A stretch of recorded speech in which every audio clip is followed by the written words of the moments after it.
Cześć, witam Was Energik w kolejnym odcinku Pogadajmy, a zarazem przepraszam, dobrze się zaczęło. Nowa seria Wielkiej Księgi Sztosów, tym razem Amiga. Zapowiadałem już od dawna, że ta seria się pojawi.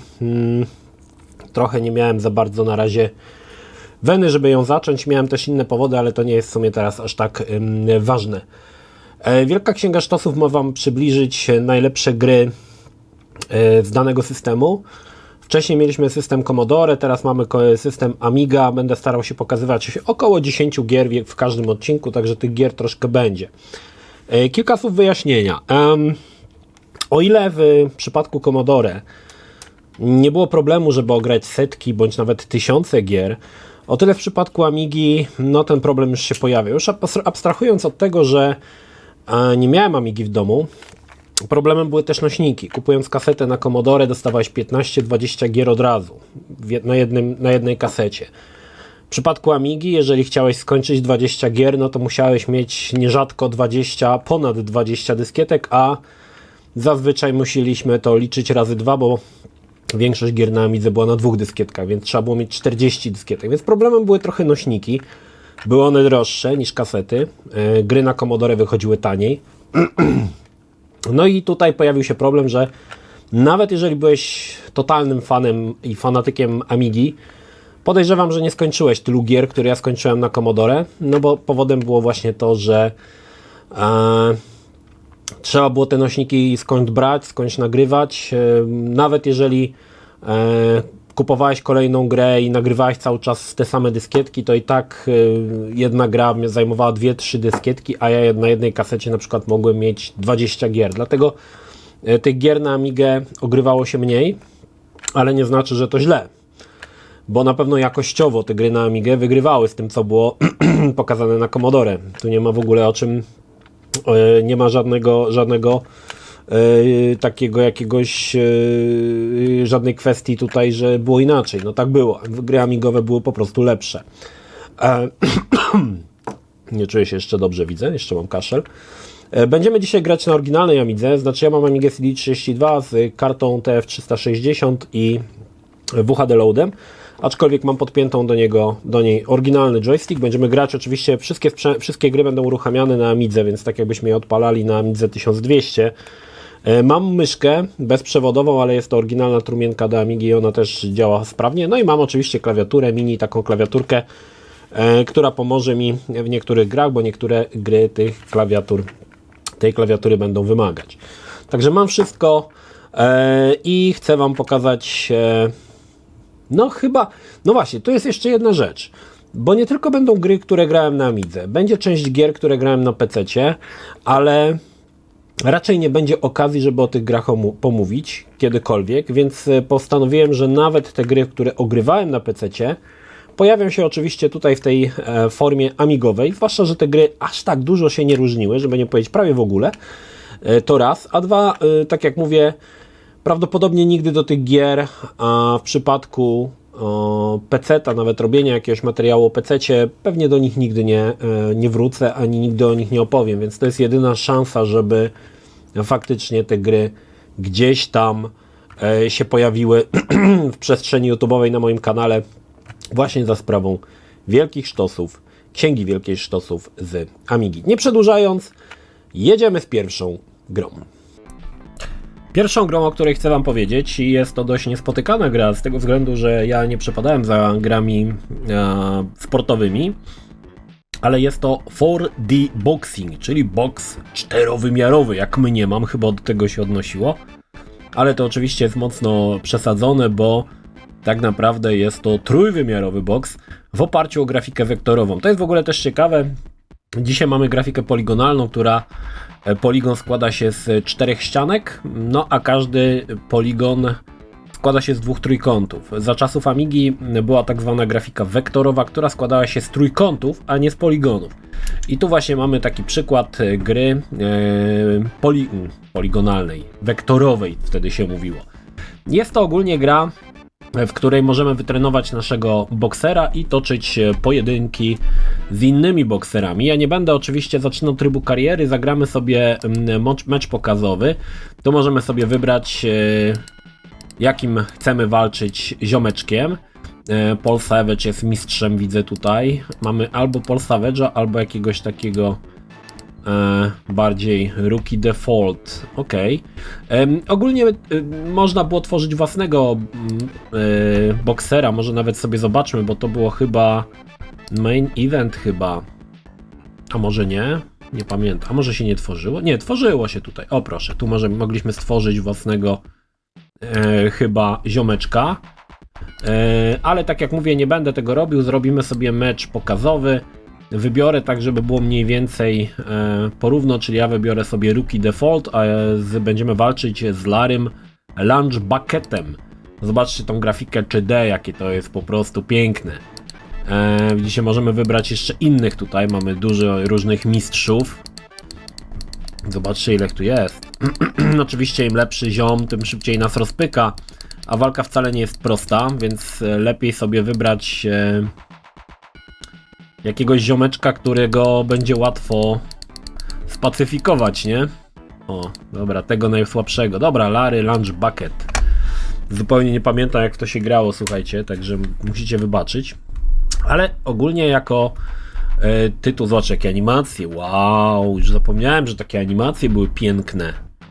Patrzcie, modli się. Damy popalić. Powinna jeszcze muzyczka z Rockiego teraz lecieć. No. Piękna sprawa. Idzie nasz czempion. Czempionów. I zobaczcie, jaki jest wstęp, to jest wszystko elegancko zaprojektowane. No i zaraz zobaczycie, grafika jest całkowicie trójwymiarowa. Postacie są trójwymiarowe. Ring jest 2D, ale też można tam potem zmienić, żeby ten ring był nawet bardziej, bo tam chyba można było kamery też zmienić, już tego nie pamiętam, albo w replayach można było tym ringiem dookoła obracać, słuchajcie. No dobra, nie przedłużając, zaczynamy tutaj main event, walczymy, round 1, dobra. Poruszają się trochę jakby chcieli, a nie mogli. Czekajcie, o, zobaczcie. Właśnie ja nie pamiętam, czy to na Amidze po prostu tak wolno działało, czy na PC działało to lepiej. Patrz, jaką tubę mu zasadziłem. Patrzcie, ale mu pruje. W taki trochę zwolnionym tempie, jakby w wodzie się bili, ale niestety gry wektorowe na Amidze, no szału nie było niestety przy grach wektorowych. Ciosy wykonuję trzymając przycisk i po prostu wychylając joystick w odpowiednią stronę, nie? Natomiast jeżeli... No właśnie, bo to jakoś jeszcze uniki się robiło. Patrzcie, jaka teraz tuba, ale się naparzamy. Wcale to nie jest takie proste. Naparzamy się, że ho. Ciekawe, czy można było jakoś włączyć tą kamerę. Nie chcę spitolić nic. W każdym razie, no takie były wtedy boksy, nie? Sterowanie jest koszmarne, bo mamy tutaj coś w formie tank control, jeżeli chodzi o sterowanie. Czyli jeżeli wezmę joystick do góry, to wtedy postać przybliża się do przeciwnika.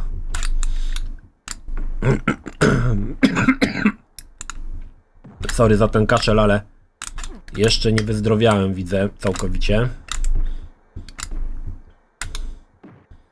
Dawaj go. Zobaczcie w ogóle. Ale teraz mu, patrz jaką mu zasadziłem. Ja pierdziel, ale teraz poszły konie po betonie. Zaraz go położę, patrzcie. Odkryłem cios. Dobry, patrz, ale po prostu. Już Larry ma pełne pory, widzę. Patrzcie, o. Ciach. Nie wiem, jak wykonuje te ciosy. Nie mam zielonego pojęcia, jak wykonuje tego takiego, nie wiem, to się nazywa haymaker? Dobra rzecz. Ale dlaczego to się nazywa haymaker? A może to nie haymaker? Patrzcie, ależ tam było dobre combo na początku, szkoda. O, patrzcie na to. I leży. I Larry Lunch Bucket strzelił kopytami. Jeszcze wstanie. Jakieś mamy niewielkie tutaj problemy graficzne, wynikające prawdopodobnie z tego, że odpaliliśmy na Amidze CD32 bądź WHD Load, ale jak wstanie to już, już koniec, przegrał, słuchajcie, nieźle. I tu możemy teraz sobie zobaczyć, to jest w ogóle też ciekawe, ja postaram się to rozgryźć szybko, bo tutaj mamy, właśnie, o to mi chodziło, zobaczcie, mamy normalnie trójwymiarowy ring, to jest super. I teraz możemy sobie to chyba puścić. Możemy z oczu na przykład zobaczyć, patrzcie. Tylko dlaczego to się nie odpaliło? Dobra, niech to leci już. Jest play. Instant replay. No nie jest to najlepiej zorganizowane tutaj. Poczekajcie, cofnę do samego początku. Okej, zobaczcie. Świetne. Patrzcie. I teraz powinna być możliwość właśnie z wymiany. Patrzcie jaki. Ależ to była giera. Był jeszcze taki tenis. Już tenisa wam nie będę pokazywał, bo mało grałem w tenis, ale to zobaczcie jaka masakra. Ależ po prostu świetna rzecz. Ciekawi mnie dlaczego to tak działało w zwolnionym tempie, a tu już działa dobrze, zobaczcie. Ależ super. Chyba najwięcej frajdy właśnie robiło już potem to, kiedy odpalaliśmy sobie kamerkę i mogliśmy obserwować, co się dzieje. Patrzcie, jakie. Dlatego jest szybciej niż było wcześniej, bo włączyłem przyspieszony czas. Widzicie, nie jest tak jak było, tylko przyspieszyłem czas chyba o 200%, dobrze pamiętam? Chyba o 200%.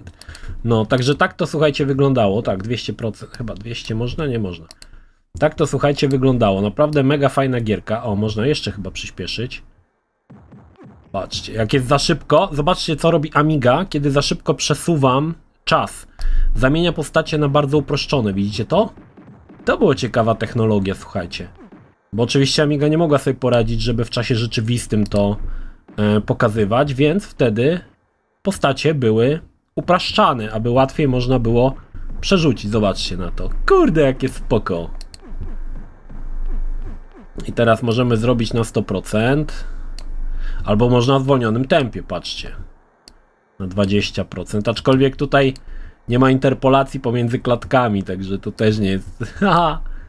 Jakie to było świetne, słuchajcie. No wiadomo, że dzisiaj te wszystkie boksy na najnowsze konsole, nie wiem czy wyszedł Fight Night Round i czy jej jeszcze to robi. Pamiętam, że chyba na Xboxie grałem. To były naprawdę spoko boksy. I to nie ma w ogóle startu, ale od tego się zaczęło, słuchajcie. Fight Night Round i te wszystkie wykrzywiane japy podczas ataków czy podczas knockoutów. To tak naprawdę, słuchajcie, to wszystko się wzięło z tego. To wszystko, początkiem było ten 4D boxing. Niesamowite, kurde, niesamowite. I to było naprawdę spoko. Zobaczcie, jak było fajne, bo jak na 2D sobie wzięliśmy, czyli bez... Właśnie, wydaje mi się, że na PC-cie można było odpalić ten tryb 3D w każdej chwili. Dlaczego zdyskwalifikowali mnie? Jak to się stało? Dlaczego mnie zdyskwalifikowali? Ja przegrałem? To ja go przecież rzuciłem na deski, a on co? Aha, że chyba się nie oddaliłem od niego? Chyba o to chodziło. Tak mi się wydaje. Myślałem, że to Fame MMA i chciałem mu jeszcze tam pyknąć parę strzałów w japę. No, w każdym razie, słuchajcie, tak to wyglądało. Uważam, że jest naprawdę mega ciekawa gierka, była swojego czasu taki protoplasta tych wszystkich boksów trójwymiarowych. Owszem, on może jest bardzo archaiczny i widać, że te postacie wyglądają koszmarnie, ale to była gra, którą w tamtym czasie ja się zagrywałem, chociaż nie lubię boksu, dawało to naprawdę mega dużo fanu prucie się po japach właśnie w tej formie, także nie mogę powiedzieć, że polecam, bo ta gra dzisiaj nie wygląda, ale naprawdę było kiedyś fajne. No, jedziemy dalej.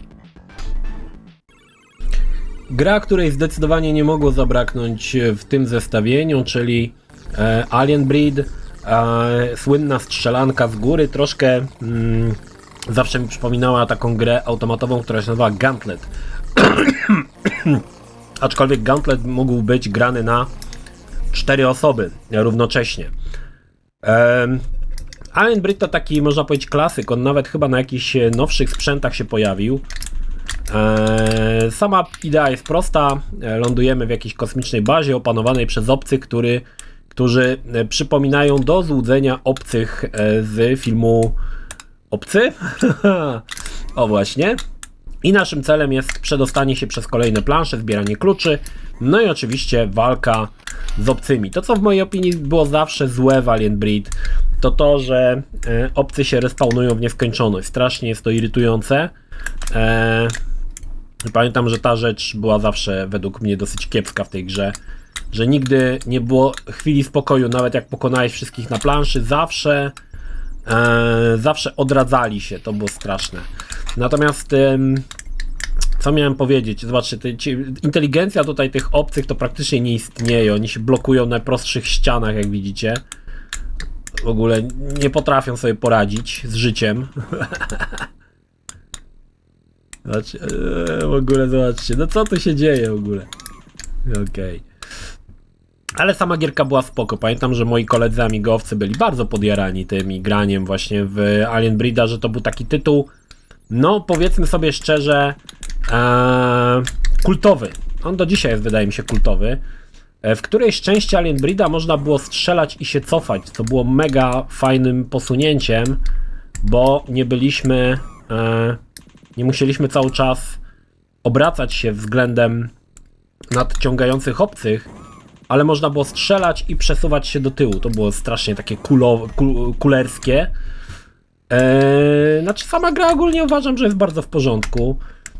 Aczkolwiek chyba trójka Tower Assault, o zobaczcie, to jest dokładnie sytuacja, która występowała w Gauntlecie, czyli że jesteś po prostu otoczony ze wszystkich stron przez ogromną ilość nacierających stworów, którzy w nieskończoność się respawnują. Strasznie to było irytujące. Oczywiście pewnie to było jakoś tam wyjaśnione, że wychodzą z kanałów jak żółwie ninja. O, zobaczcie, pokonałem i znowu się pojawiają. I to jest po prostu masakra, nie? Cały czas wyłażą. No i oczywiście każdy kolejny poziom, bo to były takie, jak widzicie, labirynty. Potem otwierał kolejne poziomy, wchodziliśmy coraz, nie wiem, czy wyżej się wchodziło, czy jak. O, chyba przeszedłem pierwszy poziom. Zjeżdżaliśmy niżej, o. Myślałem, że wyżej, a tu zjeżdżamy niżej. Trzeba było oczywiście dbać o to, żeby zbierać klucze.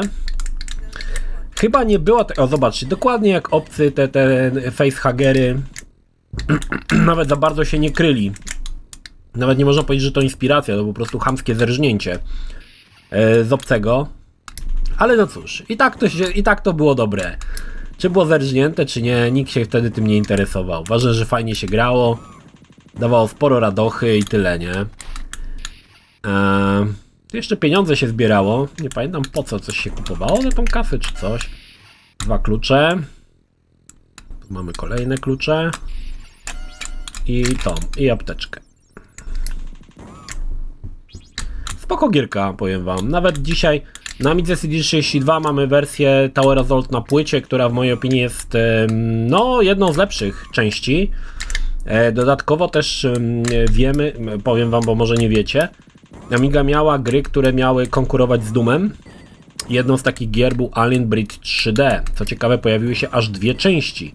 Aczkolwiek w drugą część nie grałem, ale pierwsza była całkiem, powiem wam, przaśna. To nie była taka prosta gierka jak, nie wiem, Wolfenstein, tylko no coś w sobie miała, uważam. I był to tytuł, który godnie dawał posmakować Dooma, czy tam gry FPS na Amidze, aczkolwiek działanie tej gry, bo oczywiście, żeby to Amiga uruchamiała, to musiało to być w mikroskopijnym okienku odpalane i to naprawdę mikroskopijnym, ale no co, dało się, tak? Dzisiaj na Amidze CD32 z kartą Terrible Fire możemy tą grę odpalić oczywiście w pełnym oknie i cieszyć się taką jakością, jaką amigowcy no nie mieli szansy poznać. No tu się, zobaczcie, zawiesił się i wszedł na ścianę. Ciekawe. Ale i tak uważam, że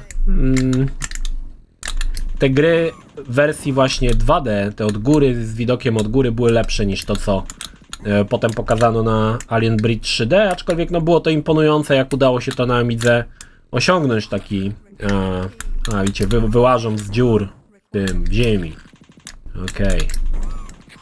To już wszystko jasne. To i tak było dosyć imponujące, że to się udało zrobić, nie? Na Amidze, także nie ma tutaj też co narzekać, że działało to wolno. No to musiało działać wolno, bo oczywiście Amiga nie była mocarnym sprzętem, na którym takie gry mogłyby płynnie działać, nie? No dobra, Docklift, ale to żeśmy chyba stąd ruszyli dopiero.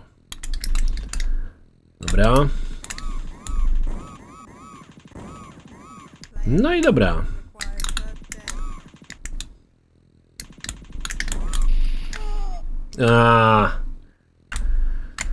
Tu nie można wejść. O, i się zawiesiłem, zobaczcie, ciekawa rzecz. O, nie można się już ruszyć.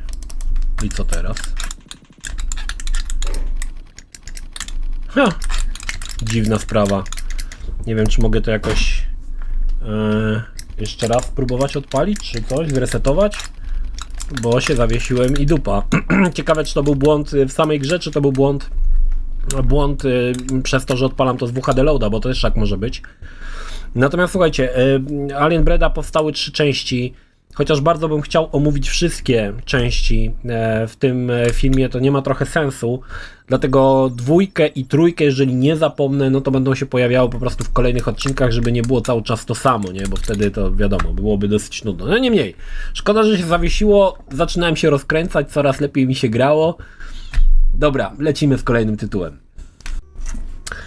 Kolejny rewelacyjny tytuł, który co prawda ja grałem na PC-cie, no ale moi koledzy amigowcy mieli go na Amidze. Jest to słynny Aladdin.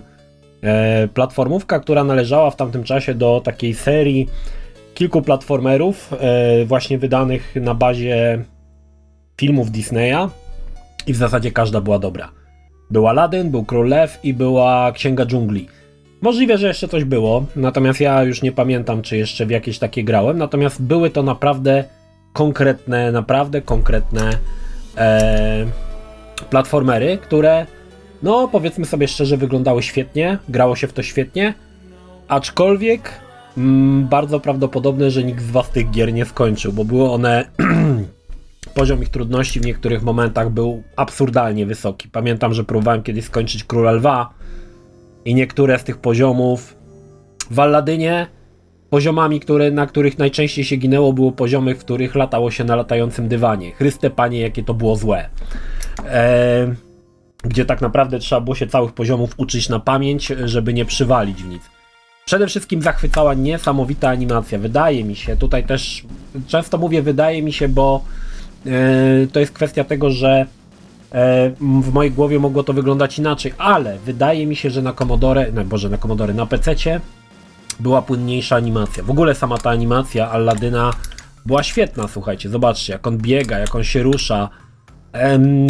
To była gra, która Aladdin oryginalnie chyba się pojawił na, o ile dobrze pamiętam, na Sega Genesis i na SNESie też się pojawił Aladdin, ale nie był on taki dobry jak ten. Było to o wiele gorsze. Zobaczcie na przykład tę animację, jak wchodzi na rozżarzone węgle i głowa i zaczyna skakać na jednej nodze. No to były naprawdę konkretne rzeczy, nie? Konkretne rzeczy, naprawdę świetne. Na przykład tu jak skaczemy na wielbłąda, to on pluje, na początku spadają mu majty typowi, potem dopiero go się zabija. To naprawdę były mega fajne, wydawało mi się, że tu można było wejść, mega fajne gierki z niesamowitą oprawą. Jak widzicie, oprawa była naprawdę świetna. No i przede wszystkim świetna animacja. No ale tak jak mówię, mam dziwne wrażenie, że ta wersja amigowa nie jest tak płynna i nie jest tak dobrze zrobiona jak wersja PC-towa, że jednak ta wersja PC-towa działała lepiej i miała lepszą animację. Ale szczerze mówiąc, nie chcę tutaj kłamać, bo szczerze mówiąc nie pamiętam tego. Okej. To jest, powiem wam, Aladdin to jest absolutnie legendarny tytuł, jeżeli chodzi o platformery. I naprawdę pod kątem... Wiem, że można było jeszcze rzucać jabłkami, ale nie wiem jak.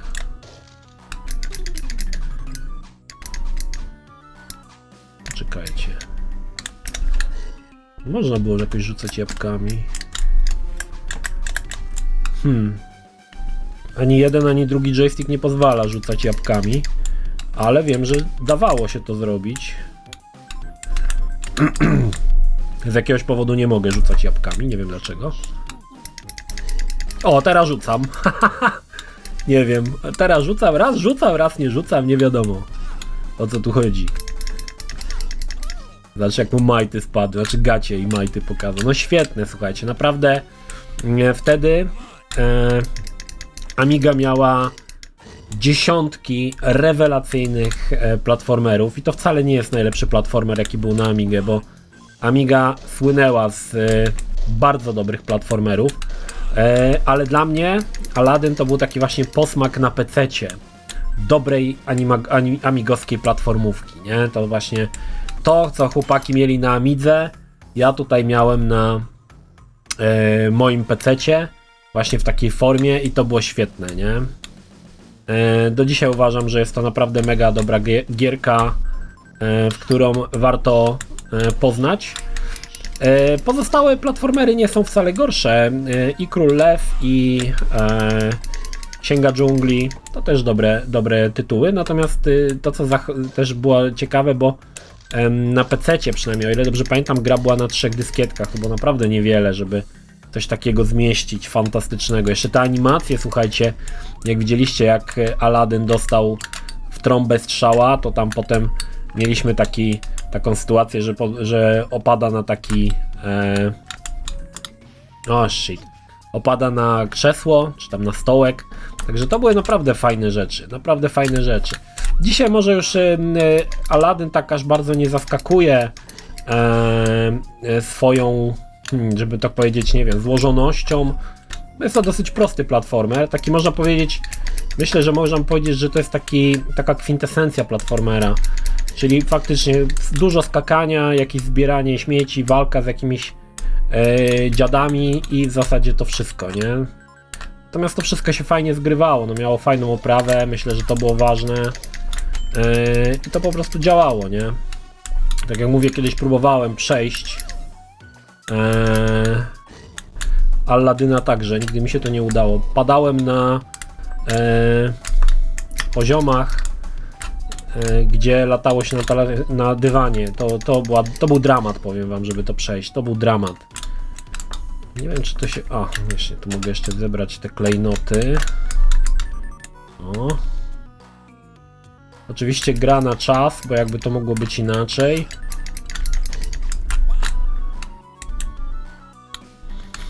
Było też, powiem wam, irytujące, że wszystkie te gry były na czas, nie? To strasznie mnie to irytowało. Dobra, pyk. Mamy klejnot. O, nie mam już tych. Nie mam jabłek. Ok, tu się jakoś też można było podnieść do góry. O, tam jest dodatkowe życie, bo małpa to jest chyba dodatkowe życie, o ile dobrze pamiętam. Aczkolwiek nie uda mi się chyba tego... O, udało się. Ciekawe, czy uda mi się w ogóle pierwszy poziom przejść. W większości takich gier... O, tu był sklep i można było kupić różne rzeczy. W większości takich, słuchajcie, gier... Widzicie, możemy kupić... 5, za 5 klejnotów możemy kupić życie. Czekajcie, jak to życie się kupowało? It's a deal, tak, albo życzenie.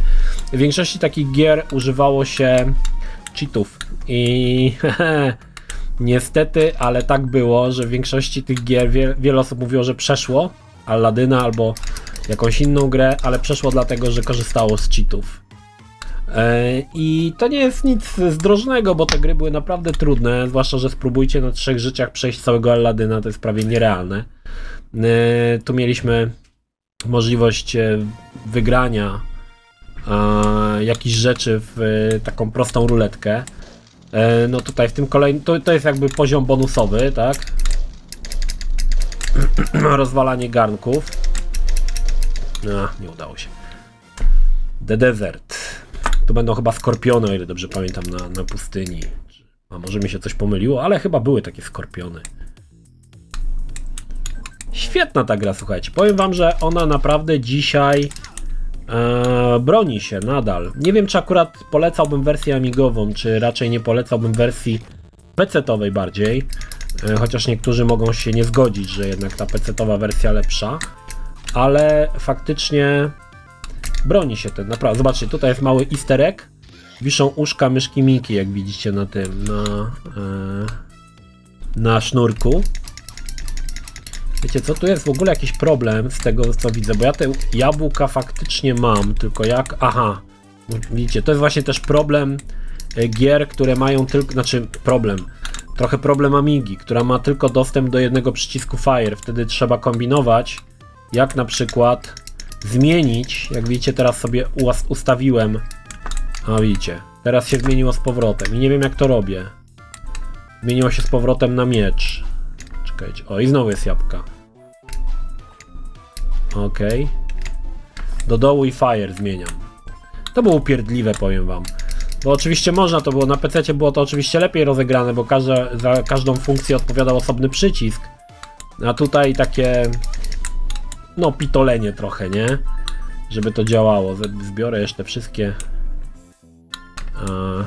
klejnoty. Okej. Nie dojdę co prawda aż do poziomu z latającym dywanem, z tego względu, żeby zajęłoby to sporo czasu.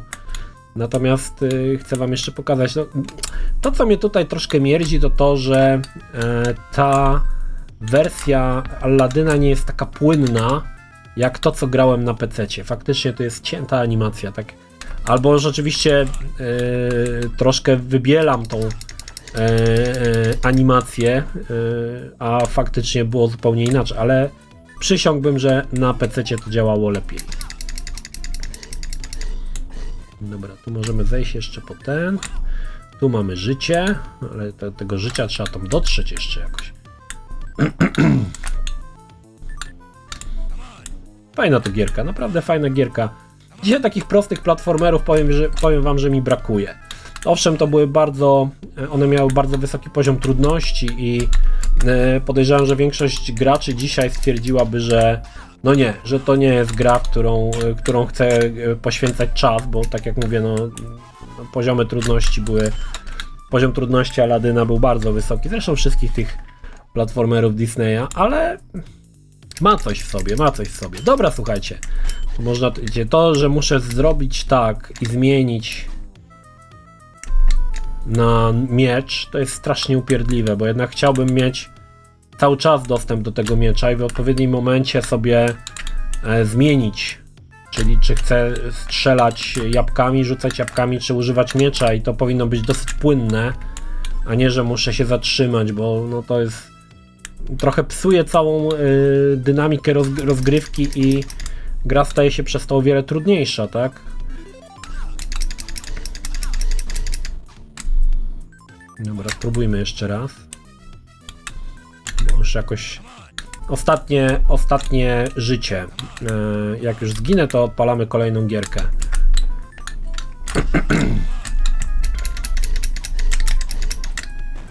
Dobra gierka, kurde, dobra gierka.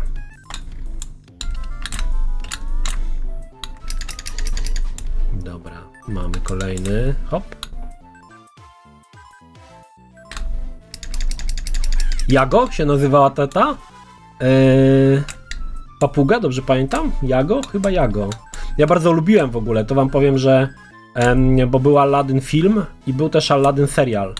Ja bardzo lubiłem ten serial, tam był świetnie zanimowany ten dżin, który zamieniał się w różne, często dziwne rzeczy. To było tak świetne.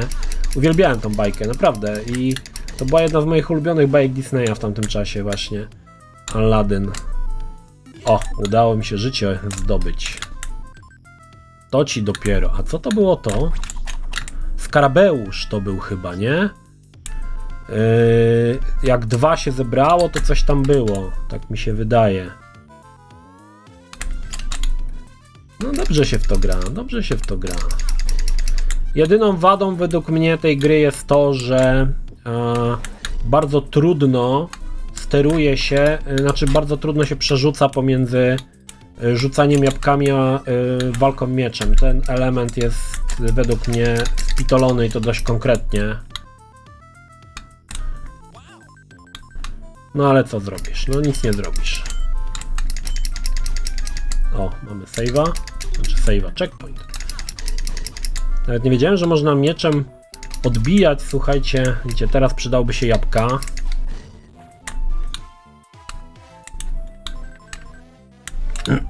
Kibel dla dżinów. Takie małe elementy, które wprowadzały bardzo fajny feel, nie? Że tutaj na przykład kible dla dżinów, nie? I pyk. Fajna rzecz, fajna rzecz. No, doszedłem do końca pustyni i nie wiem co dalej.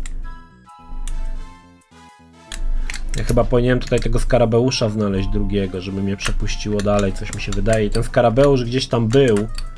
On mi gdzieś mignął w pewnym momencie. Nie wiem czy nie O, właśnie tu. Teraz chyba się otworzy tam. Mam nadzieję, że uda mi się dotrzeć, bo już mam bardzo mało energii i bardzo mało czasu. Ajajajaj, patrzcie, minimalnie. Ale dobra, zobaczmy, bo chyba checkpoint mam tutaj bardzo blisko. Już nie będę nawet się bawił w zabijanie tych typów. Od razu sobie tu... O, tu mamy jeszcze jakiegoś skarabeusza. I pyk, level complete. No świetna gierka, słuchajcie. Polecam. Piotr Franceski. Dobra, spróbujmy jeszcze coś wygrać. Nie mogę się oderwać, słuchajcie. To jest... Oż ty w mordę kopany. Jak się nazywał ten typ? Well done. Agrabach, Rooftop. Jak on się nazywał, ten zły typek? Zobaczcie. I kolejny. I tu mamy jakieś zebranie fletów, czy coś tam. Dobra, nie męczymy buły. Mógłbym dzisiaj... Kiedyś pełny gameplay u mnie na kanale. Mega fajna gierka. Lecimy dalej. Dobra, kolejna gra, której nie mogło zabraknąć, a o której opowiedziałem już w swoim życiu, czy też w czasie trwania kanału. Masę się wypowiadałem na temat Another World, czy tam Out of this World. Jest to jedna dla mnie z najważniejszych gier, jakie powstały, jeden z pierwszych prawdziwych cinematic platformerów, stworzony w zasadzie przez jednego człowieka, Erika Chailly. No, muzykę zrobił Jean-Paul Freitas, ale ogólnie za samą grą stał tylko Eric Chailly. Wykorzystując grafikę wektorową chciał uzyskać filmową produkcję, która nie zajmowałaby kilkadziesiąt albo może i nawet kilkaset mega. Marzyła mu się gra na poziomie oprawy Dragon's Lair, co oczywiście przy wykorzystaniu grafiki wektorowej było raczej niemożliwe, ale zauważcie, że no po masę pracy tutaj włożył. Każdy element, który widzicie na ekranie, każdy najmniejszy element, każdy mały kolorowy pikselek to jest wektor, to nie są bitmapy, dlatego zależało, zobaczcie na przykład tutaj, to nie są bitmapy, on to wszystko zrobił z wektorów. Zależało właśnie na tym, żeby zachować niewielką, znaczy żeby zmieściło się to na chyba 2 dyskietkach na Amidze było, albo na jednej, czyli żeby sama gra była dosyć mała. Niesamowita sprawa. No niestety zajęło mu to tak dużo czasu, szczególnie te pierwsze poziomy, i to widać, że pierwsze poziomy są o wiele bardziej dopracowane niż kolejne. Brakuje w tych kolejnych poziomach detali, a to dlatego, że Eric Chailly nagle zdał sobie sprawę, że w tym tempie to on tej gry nie skończy nigdy. Więc w kolejnych poziomach, im dalsze lokacje, tym mniej tych fajnych detali znajdziemy. Natomiast no tutaj faktycznie ten początek, to intro zostało naprawdę mega fajnie zrobione. Te wszystkie elementy, które na przykład to otwieranie puszki, przyjazd Ferrari do laboratorium, to tak naprawdę użył czegoś, co się nazywa Amiga Genlock. To jest ciekawa rzecz, bo Amiga Genlock umożliwiała zgrywanie obrazu, wideo na Amigę. Dzisiaj się wydaje to śmieszne, bo dzisiaj możemy sobie komórką zgrać czymkolwiek i sobie zrzucić w 5 sekund wszystko na komputer i sobie to podłożyć w jakimś programie graficznym. Wtedy tak nie było. Wtedy był specjalny software, specjalny program, właśnie Amiga Genlock, która umożliwiała takie rzeczy, wykonanie takich rzeczy, bo przeniesienie obrazu analogowego, warto tutaj dodać analogowego, bo wtedy jeszcze nie było kamer cyfrowych, przeniesienie obrazu analogowego na komputer, Amigę czy na cokolwiek było szalenie trudne. Więc ilość pracy, jaką włożono w to, jest niesamowita. Zobaczcie na przykład tutaj tą lokację. Każdy piksel, na przykład ten w tle księżyc, czy cokolwiek jest, Każdy maluteńki piksel, który widzicie na tym księżycu, to jest wektor. Wszystko na tej scenie to jest po prostu wektor. Niesamowita rzecz. Dobra. Próbujmy to odpalić, bo ja chyba nie wiem, czy ja to odpaliłem, czy nie. Czy po prostu problem był. Ok. Access code. Ale ja nie chcę wpisywać kodu.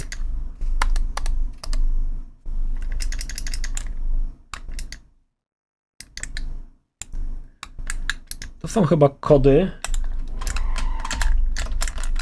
No i co? Dupa. Nie chce się odpalić. No właśnie, ciekawa rzecz. Jak myszę nacisnąłem, to mi się zaczął wpisywać, a nie można tego przewinąć w żaden sposób. Haha, ale wam poopowiadałem o tej grze. No kurde, świetnie. Albo może być problem taki, że gra jest po prostu źle skrakowana, bo też tak może być. Dobra, słuchajcie, ja na chwilkę zatrzymam i wrócimy, jak już się odpali gra. No dobra, spróbujemy dalej. Wydaje mi się, że gra jest albo źle skrakowana, albo jest jakiś problem właśnie z kompatybilnością Terrible Fire. Zobaczymy. W każdym razie tu jest w ogóle ciekawe, bo żuk, którego tutaj widzimy na początku, który szedł, w wersji PC-owej go nie ma. A ten żuk po pierwsze jest nieśmiertelny i on jakby nie ma dla nas żadnego znaczenia, znaczy nie jest w stanie nas zabić, nie tak jak glizdy. Także są pewne zmiany względem wersji PC-owej, ale chyba największą zmianą jest to, że brakuje naprawdę ogromnej ilości poziomów, które pojawiły się na Amidze, pojawiły się na PC-cie, a nie pojawiły się na Amidze. Z tego co pamiętam, Eric Shai był właśnie dość zirytowany tym, że wersja amigowa jest grą dosyć krótką. Nie była to gra prosta, ale jak wiedziałeś jak przejść, to można by było skończyć w jakieś 15 minut. Dlatego w wersji PC-owej pojawiły się dodatkowe poziomy. Są one całkiem niezłe, aczkolwiek tutaj tych poziomów w tej wersji amigowej nie uświadczymy. Dobra, zobaczcie, to było w ogóle fajne, że cały czas robiliśmy coś innego. Tu trzeba było skoczyć, trzeba było kombinować samemu, tak? Jak to przejść. Niesamowita rzecz. Gra była naprawdę sporym, wydaje mi się, wydarzeniem w świecie game devu, bo potem powstały kolejne cinematic platformery, które, no powiedzmy, próbowały w mniejszy lub większy stopniu kopiować Another World. Był Flashback, który też był zrobiony przez Delphin Software. Natomiast jest też mała ciekawostka z Another World, bo nigdy nie powstała druga część. Znaczy wiele osób uważa, że nigdy nie powstała druga część. Otóż powstała.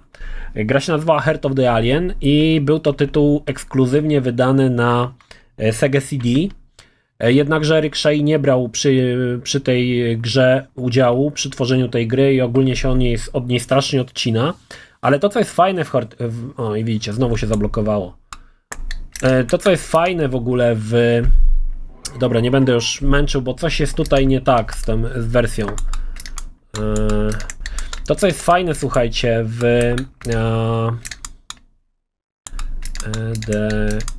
chyba taki był kod. No pierwszy. To co jest fajne w Heart of the Alien, to to, że w tej drugiej, że w grze sterujemy zamiast tym chłopakiem, sterujemy jego takim, można powiedzieć, przyjacielem. Ciężko powiedzieć, czy to jest przyjaciel, tym obcym. Ale jest dużo też takich jakby w trakcie gry wspominek z tej pierwszej części, pokazanych trochę w innym, jakby z perspektywy tego obcego i to jest mega fajna rzecz. Dlatego uważam, że gra wcale nie jest zła, Heart of the Alien, aczkolwiek nie brakuje trochę tego takiego luzu, który jest tutaj, takiego, może bym nazwał serducha włożonego w tą grę. Natomiast nie jest to zła gra, nie jest to zła. Na pewno jest lepsza animacja. Widać, że tam tutaj robił tylko samą grę Eric Shai, także on miał, powiedzmy, dość ograniczony budżet i czas na to, żeby wykonać te wszystkie fajne animacje. Natomiast w Heart of the Alien mamy naprawdę bogatą animację, szczególnie już w intrze widać, że tam jest naprawdę dużo się dzieje. Nie mogę tego odpalić, bo słuchajcie, wiesza się i nie chcę dalej męczyć buły, bo pewnie byśmy dzisiaj nawet całą tą grę mógłbym przejść w ciągu tych 10 minut. Natomiast jeżeli znowu wyskoczy mi problem z kodem, no to będzie problem. W ogóle zobaczcie, tutaj tego żuk jest Żuk jest przyjazny otoczeniu, nie trzeba go zabijać. Samych tych dżownic wydaje mi się, że na PC jest troszkę więcej, szczególnie na drugim ekranie. Tutaj wydaje mi się, że były 3, ale tutaj wydaje mi się, że tych dżownic było o wiele więcej. Zobaczcie też to, dlaczego to się nazywało Cinematic Platformer, że w tle dzieją się różne rzeczy. Widzieliście tam ten stwór, nie wiem co to jest, tygrys, cokolwiek to jest. Gdzieś tam się w tle przemieszcza. Czekajcie, ten spadnie? Spadnie. Gdzieś tam się on pojawia, cały czas wiemy, że niebezpieczeństwo nad nami wisi. No i te oczywiście animacje. Tutaj w ogóle ta animacja tego stwora jest niesamowita. Jest to czarna plama, 2 czerwone kropki i zęby. I już. I w zasadzie nie wiemy, jak ten stwór wygląda. Jest on czarną plamą z kropkami i z zębami, ale wiemy, że to jest niebezpieczeństwo, tak? Dlatego trzeba ratować się w tym wypadku ucieczką. A jak się teraz powiesi i zapyta o kod, no to już sobie darujemy. Nie będę dalej grał. No i dupa. Niestety. Nie wiem, co tu się dzieje z tą wersją. Prawdopodobnie jest ona w jakiś sposób skopana. Niemniej Anotherworld polecam każdemu. Jest to naprawdę mega ważny tytuł dla game devu całego. I naprawdę dużo gier, które dzisiaj gramy, było inspirowane właśnie produkcją Eryka Shea. Lecimy z kolejnym tytułem. Kolejny tytuł to gra, w którą może dużo nie grałem, aczkolwiek pamiętam, że cieszyła się sporą popularnością wśród moich kolegów. Jest to Apidia, czyli strzelanka, w której lecimy tylko w prawo, z tym, że zamiast stateczkiem lecimy pszczołą czy tam osą i strzelamy do innych robali. Pamiętam, że na Amidze, nie na Amidze, na Genesisie czy tam na Mega Drive 32X pojawiła się gra, która się nazywała Kolibri, gdzie była podobnym właśnie pomysłem, tylko że zamiast osą letało się małym kolibrem i również się strzelało. Na pewno fajna była oprawa, podobała mi się oprawa, była bardzo kolorowa, czegoś takiego na Commodorku raczej się nie uświadczyło, także wyglądało to naprawdę spoko. Nie była to też rzecz prosta, jak widzicie. Właśnie zastanawiam się, czy mogę sobie włączyć tutaj autofire. O, już, jak mam autofire, to jest zupełnie inna bajka, nie? Dobra.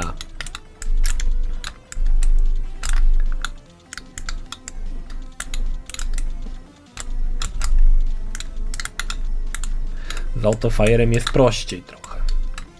Po to właśnie został wymyślony autofire. Żeby było prościej. Proszę, jak ślimaka zmasakrowałem. Całkiem fajny tytuł, powiem wam. Ona chyba w ogóle oryginalnie na jakimś automacie się pojawiła. Tak mi się wydaje, że to był jakiś tytuł, który miał swoją pierwszą wersję gdzieś tam właśnie na jakimś automacie arcade. Tak mi się wydaje. Żuk gnojarz, zobaczcie jak rzuca kulkami gówna. No piękna gra, piękna gra. A, prawie mnie tu mieli. A to, o, zobaczcie jaki pasikonik. Kurde, no aż tak dobrze mi szło. Teraz to już będzie ciężko. Bo nie mam już grzybnia. Rzuca jakieś grzyby. Dużo rzeczy się tu dzieje. Powiem wam, że to, że gra jest taka kolorowa, trochę ciężko się steruje przez to. Znaczy, mało się odznaczają elementy, których trzeba omijać. Ja rozumiem, że te kropki, czy tam te kulki, które są wyrzucane przez te owady różne, są czerwono i one tak migają na czerwono właśnie dlatego, żeby unikać. Łatwiej można było uniknąć ich, ale to i tak powiem wam, że nie na wiele się to zdaje niestety.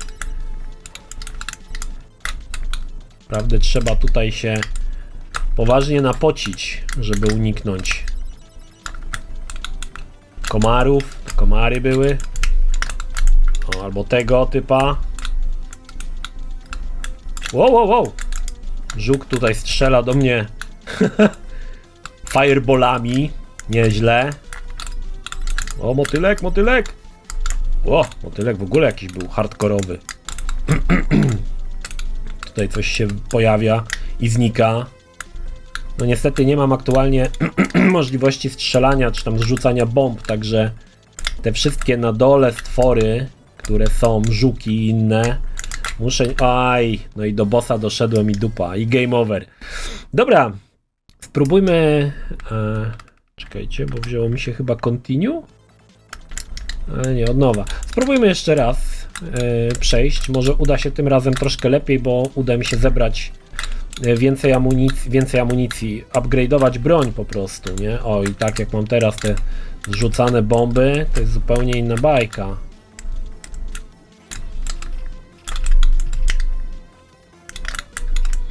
Zupełnie inna bajka. Kurde. To powiem wam, że jak na początku wam się nie uda zebrać odpowiedniej ilości upgrade'ów, to potem już będzie ciężko, żeby to przejść dalej. I tak mi się wydaje, że potem to już może być bardzo trudno.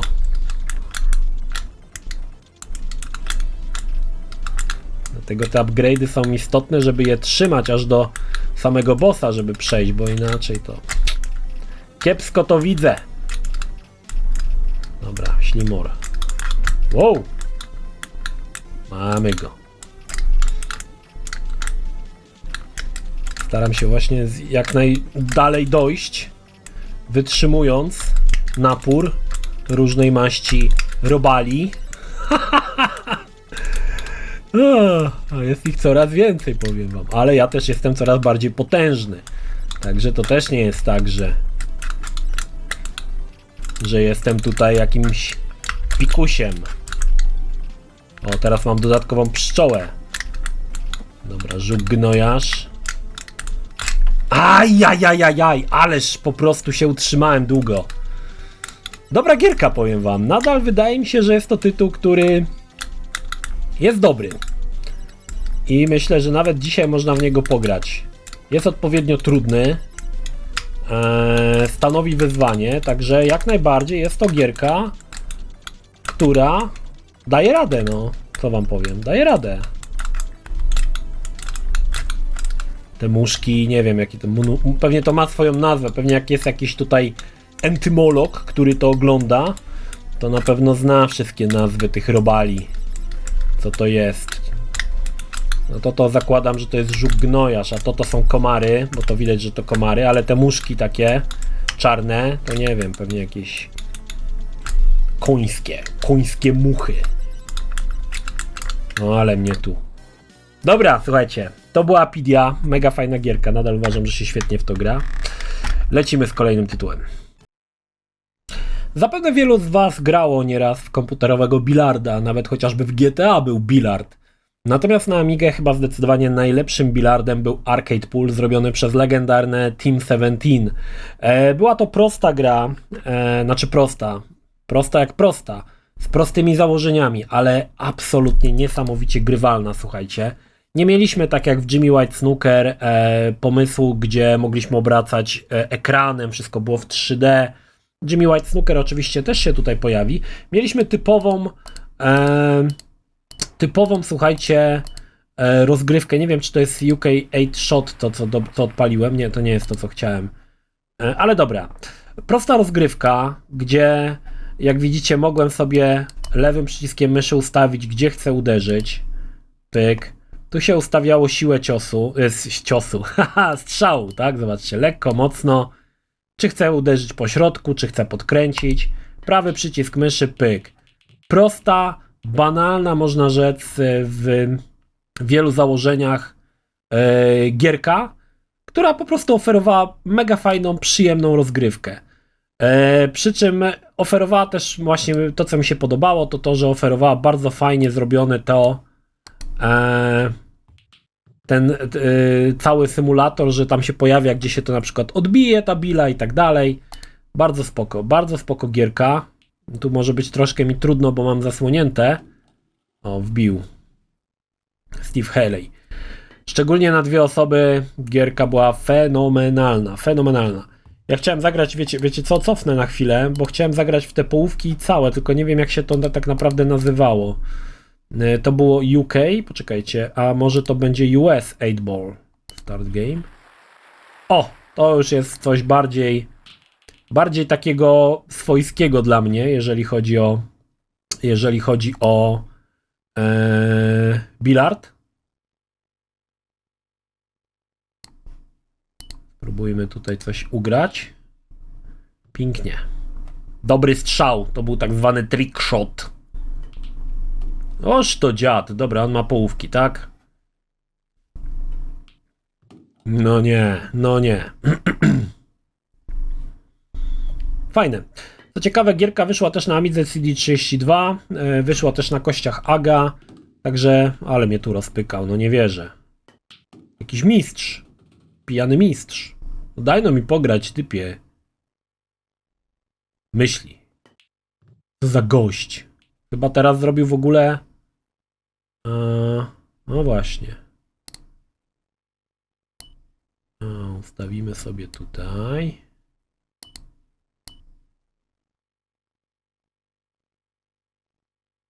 O. Siłę mniejszą. Pyk. Teraz ja będę robił trickshoty. Nie widzę, jaką siłę mam ustawić, bo mam niestety zasłonięte. Dlatego trochę tak na czuja gram, nie? Dobra, tu rozbiję.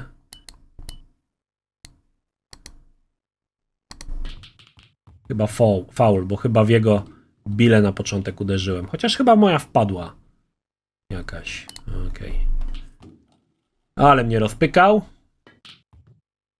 Jeszcze mamy szansę. No jeszcze szansa niewielka, ale jeszcze możemy wygrać. Chociaż marne szanse, żeby wygrać, ale może. O jest, o jest, o jest. O jak mu ustawiłem. No nie. Steve, daj spokój. No dobra. Steve nas rozpykał. Zagrajmy jeszcze raz. Może po prostu wziąłem jakiegoś za dobrego typa. Spróbujmy jeszcze raz. Rozbicie. Ciach. Ciach. Nic nie wpadło. Naprawdę mega fajna gierka, powiem wam. Nawet dzisiaj ona się całkiem broni. Nie jest to tytuł, który... No nie! Jak on to zrobił? Połówki wpadły, więc chyba moją wbił.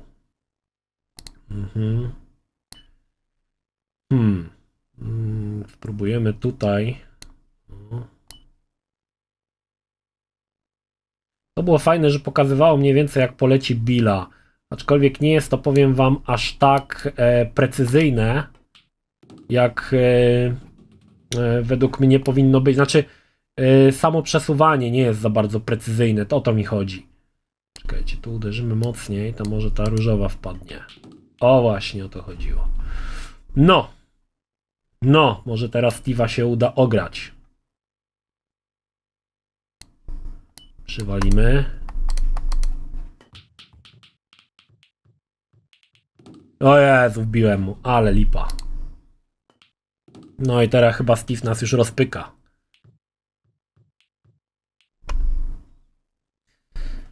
Polecam zagrać. Chyba to nawet na PC-tach możliwe, że wyszło. Wcale bym się nie zdziwił. O, na przykład tutaj takie sytuacje, kiedy trzeba odbić. O. Uderzymy słabiej. Dobra, trochę mu pokrzyżowałem szyki. Oż to dziad. Co za dziad? No nie wierzę. No nie. Nie. Niemożliwe. Jaki koleś. Byś czarną wbił, dziadu, a nie. No, czy tu się uda to zrobić? O właśnie, tu właśnie chodzi mi o to, że nie można za bardzo precyzyjnie ustawić tego, gdzie ma uderzyć billa. Znaczy, wynika to z tego, że ekran jest z niskiej rozdzielczości. Sama gra jest z niskiej rozdzielczości i to dosyć utrudnia. Też inna sprawa, że nie widzę, z jaką siłą uderzam, bo mam zasłonięte to moją kamerą, ale to już tam pikuś, nie? Chodzi tylko, żeby pokazać wam, jak fajnie się w to grało. Z moim kolegą Markiem i ze Zbylem masę żeśmy partyjek w Arcade Poola rozegrali. Pamiętam, że ta gra na początku pojawiła się tylko na Amidze. Ona chyba potem na PC-cie faktycznie wyszła. Jak ja im zazdrościłem. Na PC-cie oczywiście był Jimmy White Snooker, który był całkiem niezłą gierką, nie ukrywam. ale to nie miało w ogóle startu do Arcade Poola, nie? To był po prostu mega hicior. Dobra.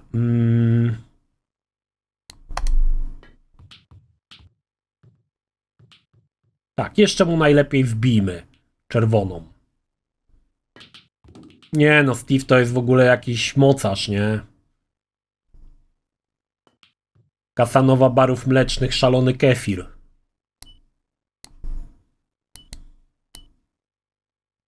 Co ja tu mam zrobić? No nie wiem nawet, ciężko mi powiedzieć. O! Dobra, właśnie w tym momencie Steve nas rozpykał. A może jeszcze nie? Jeszcze walczymy, jeszcze jest nadzieja. Niewielka, ale jakaś tam jest. No. Niestety tutaj tą muzę, którą mam pod kamerą, jest całkowicie wyłączona. Bo niestety nie wiem, co tam się dzieje. Inna sprawa, że tu w ogóle nie wiem, jaką siłę ustawiam. Ach. Minimalnie. No, powiem wam, że mamy tutaj szansę jakąś ogarnąć to. O Jezus Maria, wbiłem mu, no nie wierzę. No to już jest po zawodach. Steve nie bierze jeńców, dobra. To był Arcade Pool, fantastyczna gra, nadal uważam, że jest świetna i pewnie bym sobie w nią chętnie jeszcze dużo pograł. Lecimy z kolejnym tytułem. Kolejna gra z wielu platformerów, które pojawiły się na Amidze i te gry platformowe bardzo często w tej serii będą gościć. Tym razem jest to Baby Joe, szalona, kolorowa, mega platformówka, w której sterujemy Bobasem, który będzie rzucał grzechotkami. Przede wszystkim zachwycało mnie to, że gra miała niesamowicie kolorową oprawę. Wiecie, to jest trochę tak, że wiadomo, że Amiga miała, szczególnie jeżeli nie było kości AGA, tylko na zwykłych OCS-ie, no to tych kolorów za wiele tam nie było, ale na pewno było ich więcej niż na Commodore. I to jest właśnie jeden z takich bardzo fajnych, sympatycznych platformerów z sympatyczną oprawą, gdzie sterujemy sobie właśnie Bobasem. O właśnie, tam na górze powinienem się dostać tam na górę, żeby zebrać grzechotkę i będziemy mogli, albo i nie będziemy mogli na razie strzelać. Powiem wam, że to, co w mojej opinii aktualnie widzę w tych grach amigowych, to, że kiedyś wydawało mi się, że te gry były płynniejsze, że ten Baby Joe działał o wiele lepiej niż teraz. Ale mnie tutaj... Mamy loda. Jak widzicie, zobaczcie, jak coś jak dostaje razy, zmienia się jego japa. To też jest spoko. Spoko rzecz. O, i wyje. Haha, świetna gierka. Znaczy może nie jest to, że tak powiem, szczyt platformerów amigowych, bo wiadomo, że jeżeli chodzi na Amigę, no to było w czym wybierać, ale uważam, że nie jest wcale to taka zła gra, nie? Jest całkiem sympatyczna. O, wreszcie mamy grzechotkę, będziemy mogli teraz strzelać. Nie wiem, czy to nie było życie dodatkowe, te majty, może, czy tam pielucha. O Jezu. Ekran nie przesuwa się zbyt płynnie. Trochę jest to trudne. Okej. Ojej. Fajna platformówka. Znaczy nadal ma coś w sobie, nie? Jakąś taką fajną, kolorową oprawę, sympatyczną. No nie jest to zły tytuł, powiem wam. Uważam, że nie wiem, czy dzisiaj by się bronił, bo tak jak mówię, w zalewie przeróżnych platformerów dostępnych na Amigę, to nie jest tytuł, który jest wybitny, to na pewno, ale oferuje całkiem niezły gameplay, uważam, że jest to całkiem sympatyczna gierka. Mamy mleczko, pyk, zobacz jak doi mleko, świetne. I oczywiście zwiększa mu się energia, jeszcze sobie beknął, jak to dzieciaczek. Dobra gierka. Oż ty, kurde. Chciałem się złapać tego balonika, ale coś nie idzie. Dobra, lecimy dalej. No, to będzie któryś kwiotek do mnie pewnie, zobaczcie, bo się depcze kwiatki i te kwiatki potem są złe i w nas strzelają. A co to, Kaczor Duffy? Naprawdę był tu Kaczor Duffy? Find the... okej, to hidden treasures. Okej. Pyk.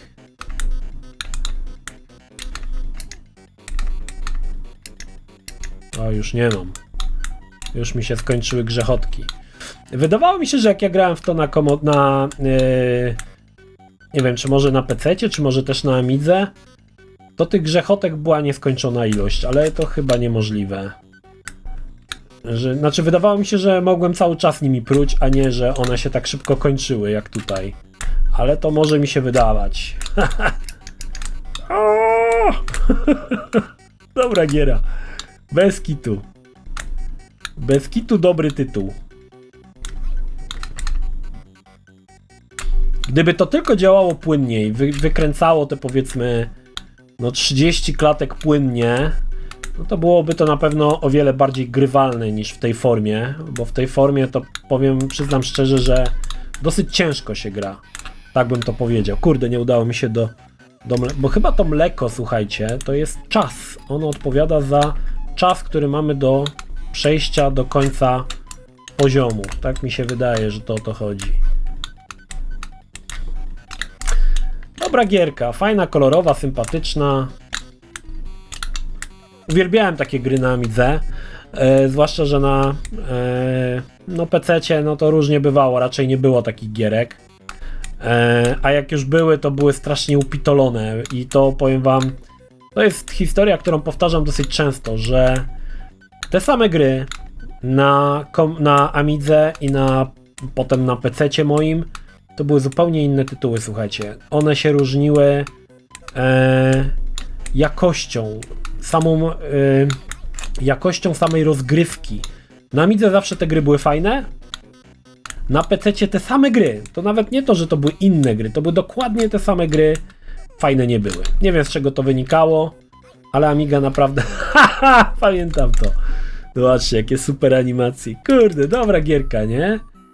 Dobra gierka. No ale dzisiaj bym sobie w to chętnie pograł. Z tego co wiem, że Baby Joe pojawił się na jakąś platformę, nie na Amigę, tylko na...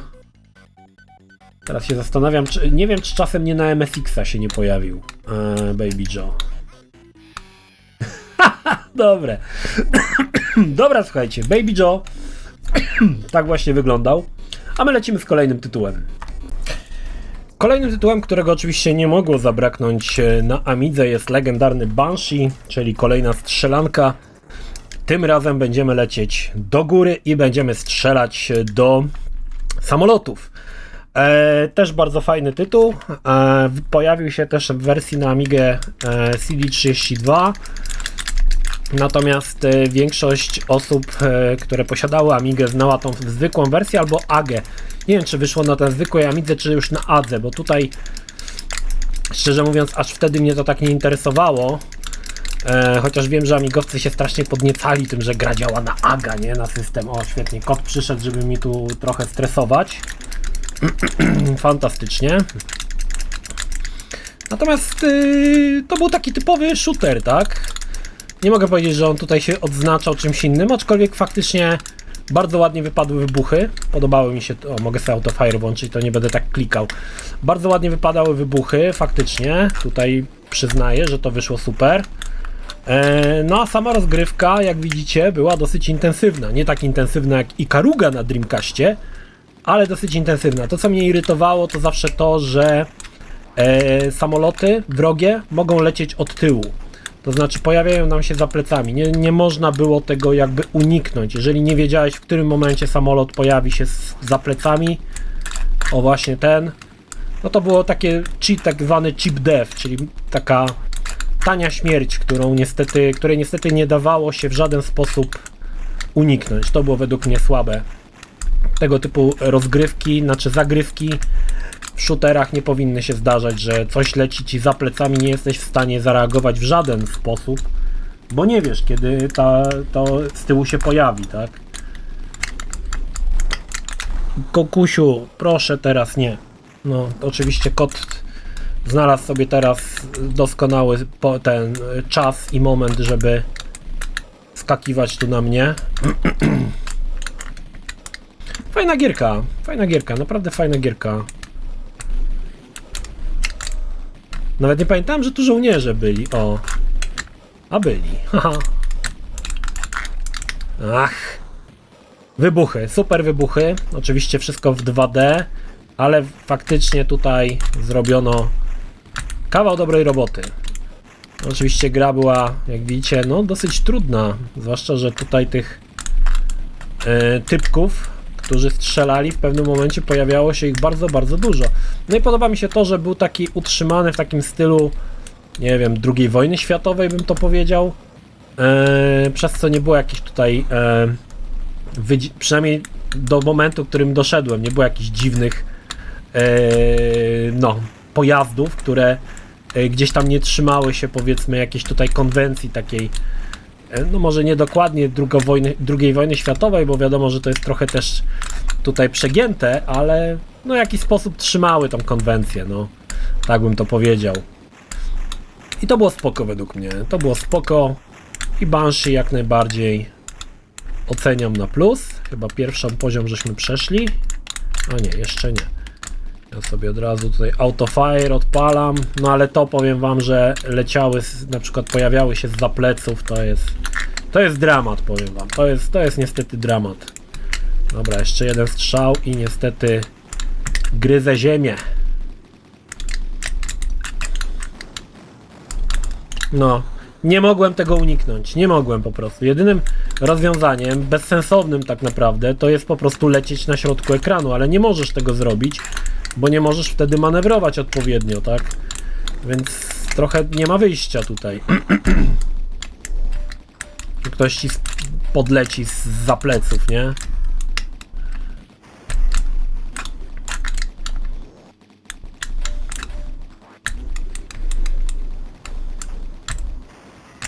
Te ludziki to trochę jak w Cannon Fodder takie śmieszne.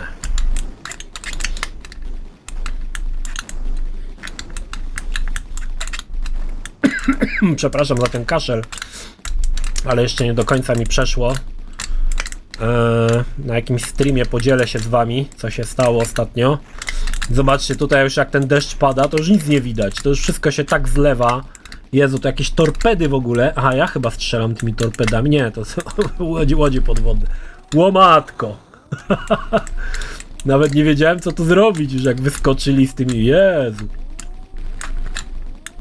Chyba jedyne wyjście to po prostu postrzelać, a jak się pojawia ten... O, jest, pierwszą mamy chyba. Teraz torpedy, nie torpedy, rakiety kierowane.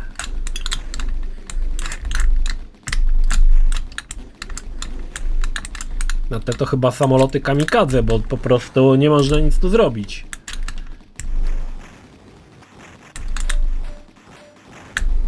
I druga łódź. No powiem wam, że przegięcie pały w poziomem trudności tych gier. Ale kiedyś takie gry właśnie amigowe, gry na Commodore właśnie takie były. One miały być trudne. One były krótkie, jeżeli oczywiście byłeś motherfuckerem i przechodziłeś całą grę na przykład na jednym życiu, no to mogło się skończyć w 15 minut, ale jak pierwszy raz podchodziłeś do takiego tytułu, to miała być gra, która cię po prostu zniszczy. Żebyś po prostu maksymalnie dużo czasu musiał poświęcić na to, żeby ją wymasterować. To było fajne w tamtych czasach. Taki Rick Dangerous na przykład, nie? No to nie była prosta gra. Dla osób, które nigdy nie grały, bo jak grałeś w Ricka Dangerousa i wiedziałeś, co zrobić, to był dla ciebie bardzo prosty tytuł i dawało się go przejść nawet na jednym życiu. Ale jeżeli nie wiedziałeś, no to był tytuł po prostu, który... A Rick Dangerous oczywiście pojawi się w tej serii, jak najbardziej, obydwie części. No spoko ta gierka, powiem wam. Nadal uważam, że Banshee nieźle się broni. Wygląda to naprawdę fajnie. Przestał całe szczęście deszcz padać. Czołgi. Puch, puch.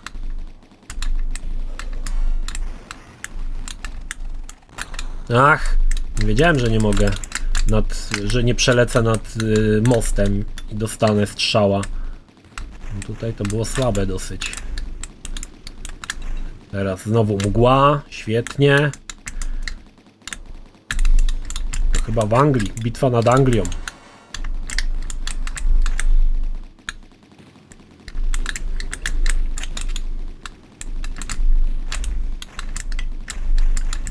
No, nieźle, nieźle. Nawet chyba mi całkiem nieźle idzie w to. Nie wiem, na jakim poziomie jestem, bo już jak grałem kiedyś na Amidze, to też już nie pamiętam, gdzie żeśmy dochodzili. Zapewne dalej, bo zauważyłem, powiem wam, że dzisiejszy gameplay w grach bardzo rozleniwia. To znaczy nie musisz się aż tak bardzo starać jak kiedyś, nie? Kiedyś, żeby przejść na przykład takiego Banshee, no to trzeba było się postarać, naprawdę trzeba było się postarać, mieć skilla, refleks, wszystko. A teraz w tych grach wszystko ma być przyjemne, nie? Nie może cię irytować, bo jak będziesz zirytowany, to jeszcze oddasz na Steamie grę, albo w ogóle jej nie skończysz i taki będzie finał, nie? Dlatego mówię, to są zupełnie inne czasy. Nie wiem, czy lepsze, powiem wam, bo niektórzy mówią, że kiedyś było lepiej. Nie wiem, czy kiedyś było lepiej, było inaczej. Nie sądzę też, że te gry przechodziły jakieś na przykład testy zbyt złożone na temat tego, czy poziom trudności jest odpowiednio wyważony, nie? Może se deweloper tą grę odpalał, który spędził nad produkcją kilkadziesiąt miesięcy, bądź kilka miesięcy, przechodził na jednym życiu i stwierdzał, no proste, da się, no to nie ma co tutaj obniżać poziomu trudności, jest ok. Kto wie, czy tak nie było. Wcale bym się nie zdziwił. O, już się dymie. Już nie jest dobrze.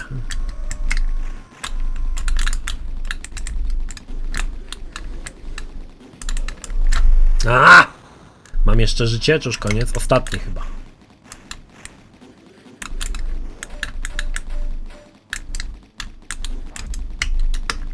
O, to dobra, dobre. Teraz dobra rzecz.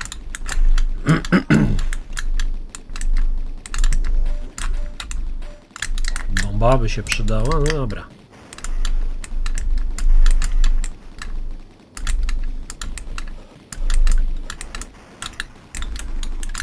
Jak tak walę na 3 strony świata, no to już jest, powiem wam, konkrecik, konkrecik.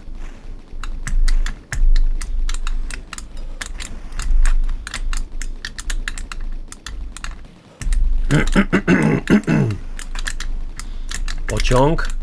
Już nawet mało mówię, bo się tak skupiłem na tym, żeby jak najdalej przejść. Ach. Game over? Jeszcze gramy? Ile jeszcze mam żyć? Ostatnie. Chyba wcześniej zebrałem po prostu życie, bo jak się pojawia bonus i jak w niego strzelam, to on się zmienia, tak? W jakiś inny bonus. A ponieważ mam włączony autofire, często po prostu nie wiem, na co on się zmienia tak naprawdę. I biorę trochę na ślepo i mogłem wziąć na przykład życie i tego po prostu nawet nie widzieć.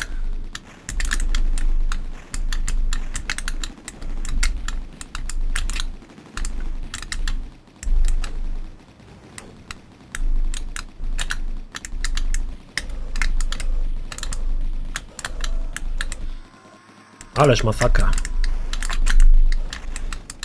Ach. Koniec. No powiem wam, że chyba szacun, nie? Że tak daleko doszedłem. Chyba mogę uznać, że w waszych oczach szacun. Dobra, lecimy z kolejną grą. Kolejny tytuł i nie mniej legendarny Barbarian. Najwięcej w Barbariana zagrywaliśmy się na Commodore i gdy moi koledzy z Bylu i Arek mieli już swoje Amigi, okazało się oczywiście, że Barbarian też jest na Amidze, więc szybko zdobyli kopię, żeby mnie wkurzać i pokazywali, jak to właśnie działa na Amidze. I powiem wam śmieszną rzecz. Według mnie i według moich kolegów Commodorowa wersja Barbariana była lepsza. Oczywiście było mniej kolorów, nie była tak fenomenalna grafika, jak tu widzicie na demonstracji, nie było to tak kolorowe. Wydaje mi się, że też działała szybciej niż wersja na Commodore, ale wersja Commodore miała coś. Co miała? Ciężko mi powiedzieć, natomiast zdecydowanie wersja na Commodore była uważana za lepszą. Pyk. Tradycyjnie pierwszemu przeciwnikowi odcinałem głowę, natomiast sama gierka to jest Barbarian. Warto wspomnieć, że wyszło, bo widzicie, są dwie wersje Barbariana. Jest jeszcze Barbarian, gra, która pojawiła się od Psygnosis i to jest gra, można powiedzieć, taka trochę przygodowa. Tak naprawdę ten Barbarian został wydany przez Palace Software i mamy dwie gry po tym samym tytule tak naprawdę, ale od innego dewelopera i dlatego te gry się różnią. Różnią się, że to mamy właśnie bijatykę, a tamten Barbarian jest taką grą przygodową, dlatego dzisiaj ciężko z tym dojść, tak, że są dwie gry o tej samej nazwie, różnią się jedynie wydawcą, czy tam deweloperem, tak, i przez to są to jakby zupełnie inne tytuły, tak. Spróbujmy jeszcze raz. Powiem wam, że ten taki napis tutaj, jak mamy Barbarian na tym niebieskim tle, to takie trochę wsiokowate. Bez kitu. Trochę taka wieś. Faktycznie rozgrywka jest o wiele bardziej dynamiczna niż na Commodore. Z tym się zgodzę. Ale powiem wam, że ta dynamika tutaj troszkę przeszkadza, bo animacja nie jest płynna, jest ona skokowa i to, że to działa szybko, powoduje, że trochę ciężej się steruje. Nigdy mi się nie udało skończyć Barbariana. Nie wiem, czy w ogóle komuś z was się udało kiedykolwiek skończyć, pewnie wielu z was nawet nie grało, ale no nie była to prosta gra, szczególnie w momencie, kiedy no tak jak teraz szybka rozgrywka. Jedyną moją szansą jest odcięcie mu głowy teraz. Kurde. O, tu z bańki można było dać. No, chyba mi się nie uda. Kołowrotek. Na Commodore te pojedynki trwały zdecydowanie dłużej. Tutaj nie idzie mi to za dobrze. Nawet powiem wam, że to by się Bart mógł wypowiedzieć, że w bijatykach bardzo często no, chodzi o to, żeby odczytywać ruchy przeciwników. W takich grach jak tutaj Barbarian mam wrażenie, że dużo polegało po prostu na szczęściu i nie było tutaj jakby skill.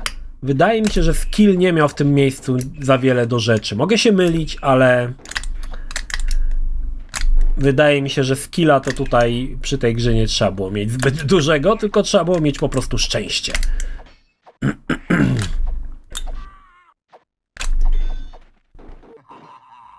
Nawet mnie pierwszy pokonał, ale to teraz mnie pokonał, dlatego że próbowałem się trochę bardziej z nim pobawić, ale no powiem wam, że trudna gra, trudna. Spróbujmy jeszcze raz odpalić. Jak widzicie, Palace Software, developer. Na Commodore ten Barbarian miał podtytuł Ultimate Warrior. Nie wiem, czy na Amidze to też był Ultimate Warrior. Natomiast na Commodorku te Barbariany można było odróżnić tym, że one miał podtytuł Ultimate Warrior. Cały czas się schyla i nie mogę mu głowy obciąć. Oczywiście obcięcie głowy to była gra, którą miałem pierwszą na mojej pierwszej kasecie na Commodore. I powiem wam, jak zobaczyłem, że można obcinać głowę, przypadkowo całkowicie to wyszło, nie? Bo to też nie jest tak, że ktoś z nas wiedział, jak grać w Barbariana. To wszystko było odkrywane przez nas w czasie rzeczywistym, że tak powiem. I kiedy zobaczyłem, że się odcina głowę, Chryste Panie, ja po prostu nie wierzyłem, nie? Że co? To są takie gry, że można głowę obcinać? Naprawdę? Masakra, nie?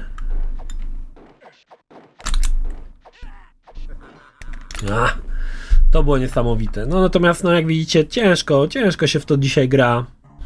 Bardzo ciężko. Wersja Commodore była, wydaje mi się, wolniejsza, to na pewno. Bardziej taka mułowata. Myślę, że to jest dobre określenie. Ale przez to wydaje mi się, że grało się w to troszkę lepiej.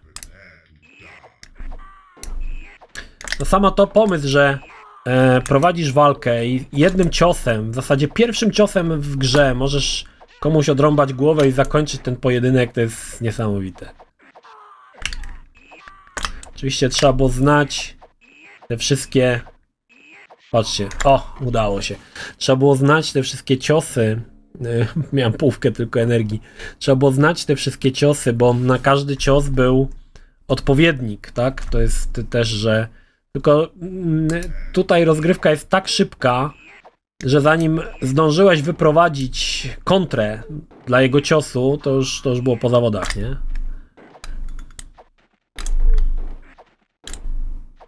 Zwłaszcza, że przeciwnik zdaje się po prostu wczytywać twoje ruchy i on nie ma problemu, żeby ustawić odpowiednią kontrę. Bo on doskonale wie, co ma zrobić, nie? Na przykład... O! Drugiego się przypadkowo, słuchajcie, udało się pokonać. Na Commodore dochodziłem dalej niż drugi przeciwnik. No gdzieś tam do 4., 5 już wtedy się zaczynało robić grubo, nie? Ale to mi się udawało przechodzić faktycznie tych... No wiecie, poziom trudności się zwiększa. Już tak łatwo teraz nie da się nabrać na numer z obciętą głową. O, żeśmy razem wykonali ten sam cios. Może przypadkiem...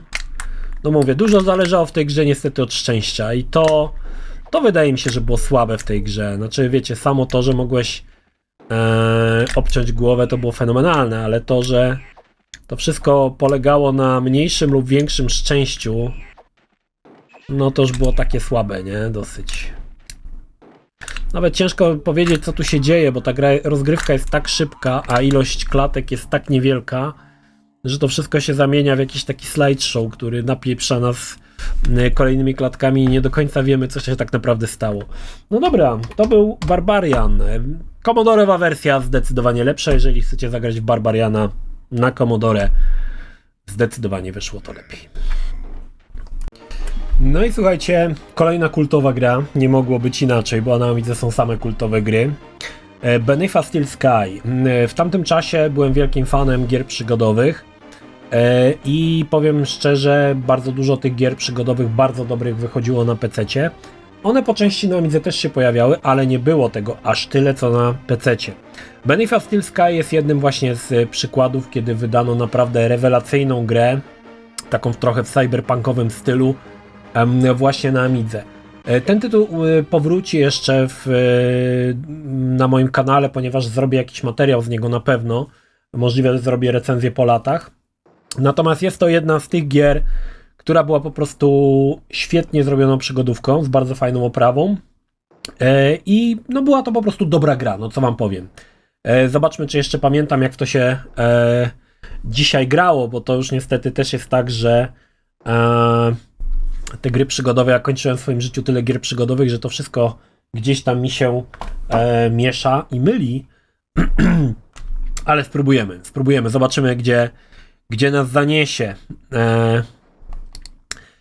Chciałbym zrobić wersję na Amigę CD32, jeżeli będę robił recenzję po latach. Wyszła też wersja na PC-ta, aczkolwiek powiem wam szczerze, że ja grałem wersję PC-tową. Pomiędzy wersją PC-tową a wersją amigową nie widziałem żadnej różnicy. Przynajmniej te gry według mnie są dość do siebie podobne. Możliwe, chociaż nie jestem pewien, ale wydaje mi się, że może wersja PC-towa ma więcej kolorów, ale to jest mało prawdopodobne, bo wersja na CD32 już obsługiwała kości AGA, więc raczej to było, obydwie gry działały w 256 kolorach, ale może te zmiany gdzieś są, bo jak pokazuje nam historia, bardzo wiele tych gier gdzieś tam różniło się względem tego, co było na PC-cie, pod względem tego, co było na Amidze, tak? No dobra, musimy na początek zebrać tutaj drągala. Teraz drągalem otwieramy tu drzwi. Czekajcie, jak to się tu używało teraz? Okej, i door. Tu. Fajne, uwielbiałem te gry przygodowe. Było ich dużo. No powiem wam, że lata 90. to jest taki złoty okres. Lata 90. to jest złoty okres gier przygodowych. Wychodziło tego bardzo dużo. Były to bardzo fajne, bardzo dobre tytuły. No i powiem wam, że no robiło to wrażenie.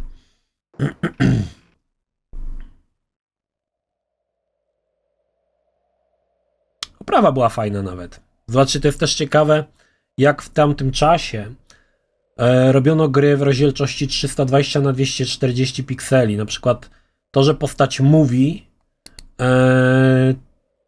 to po prostu było, wiecie, 2 piksele, które się poruszały i już. I to było wszystko, nie? I to postać przez to mówiła, nie? To niesamowita rzecz. A to bardzo często tak się pojawiało. Takie sytuacje. Dobra, musimy gdzieś teraz zejść na dół. Musimy chyba tu iść. Trzeba było takiego robota teraz znaleźć, który będzie nam potem pomagał. Wydaje mi się, że ten robot był tutaj.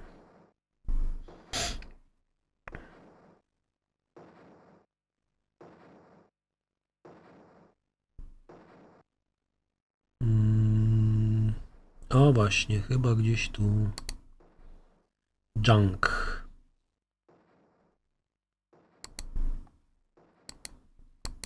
Bardzo często w tych grach był tak zwany pixel hunting, czyli poszukiwanie elementu, który bardzo często miał wielkość 1 piksela. Doprowadzało to do szału, bo po pierwsze, jeżeli nie grałeś z opisem, no to oczywiście nie wiedziałeś, że gdzieś jest jakiś taki element, to raz. Nie pamiętam teraz, gdzie się szło. Się chyba powinno użyć tego circuit board. Zaraz. Może się go najpierw otwierało. Nie wiem, czy to ten robot. Może to nie ten robot. Był chyba jeszcze jeden taki robot gdzieś. Zobaczmy tam. A jeżeli nawet grałeś z opisem, to oczywiście wiedziałeś, że trzeba coś znaleźć, ale jak grałeś bez opisu, no to był ciężki temat, nie? Słynną grą, której był koszmarny pixel hunting, była gra od Delphin Software, Future Wars. Otóż był tam, słuchajcie, w pewnym momencie można było znaleźć, trzeba było znaleźć monetę ukrytą pod drzewem. I ta moneta, która nie była w ogóle pokazana żadnym innym kolorem, to nie tak, że ona była srebrna i na brązowym tle ją widziałeś, nie.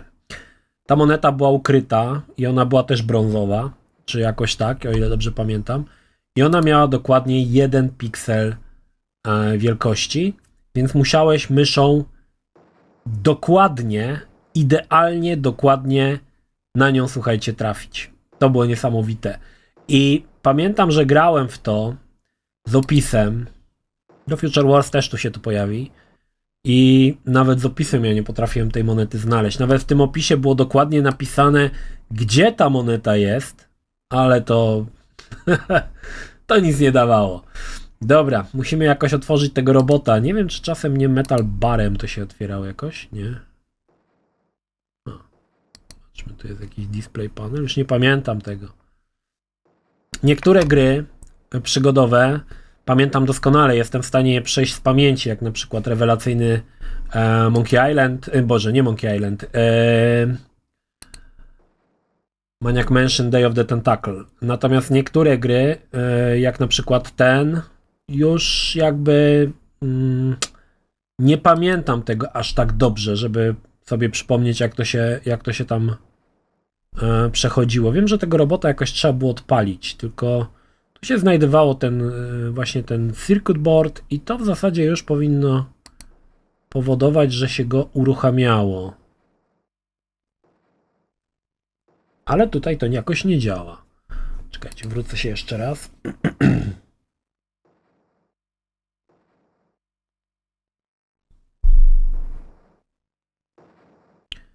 Nie wiem, czy tutaj czasem gdzieś nie było.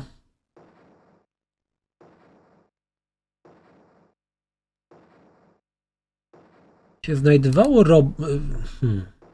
Może takiego robota się gdzieś a może to nie tu? Może to już nie ta gra? To jest transporter. Powinien być jeszcze jakiś fragment robota. Czy coś takiego.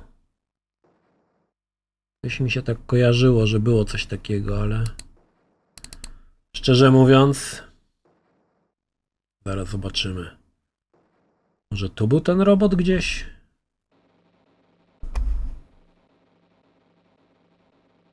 Właśnie szukanie teraz.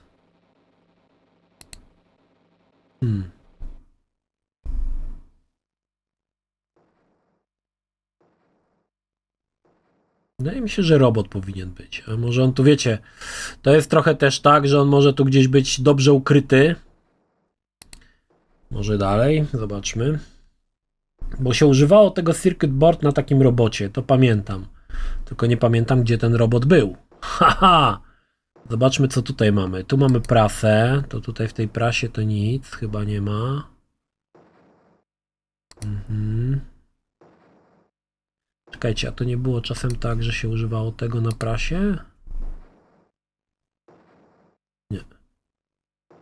To? Co to jest?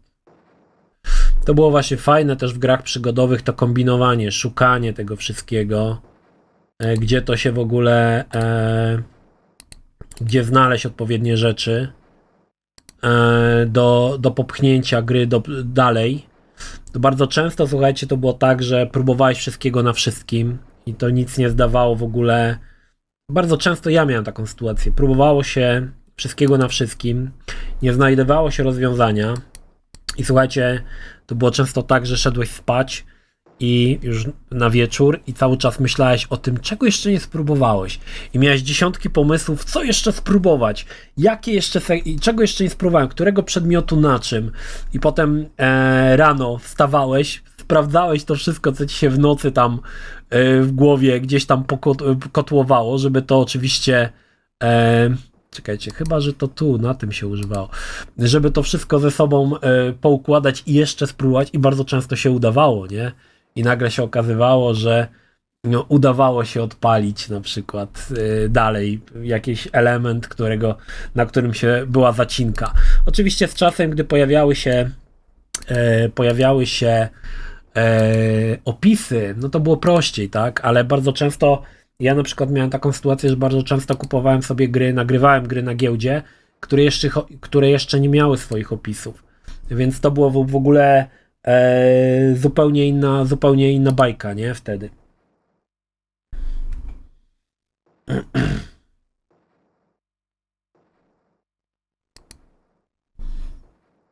Dobra, nie wiem czego Joeya... A, on za nami będzie chodził, tak? Dobrze. Jakoś się alarm włączało, czy coś takiego? O, właśnie. No, tak. Właśnie.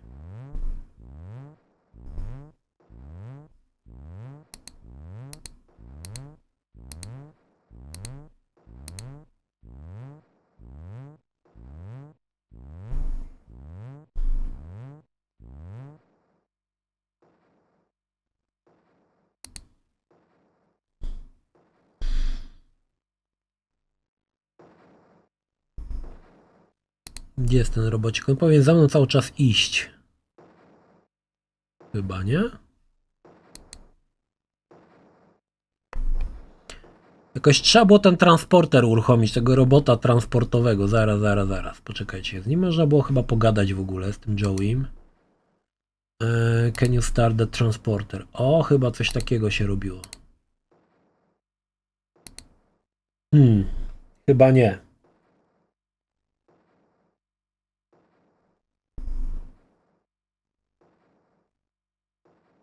Ale on chyba powinien go odpalić.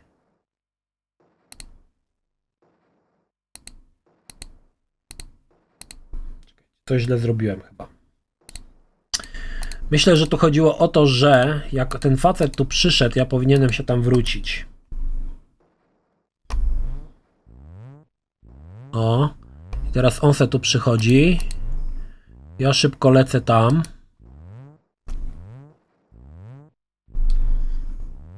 I tu chyba się coś znajdowało, jakiś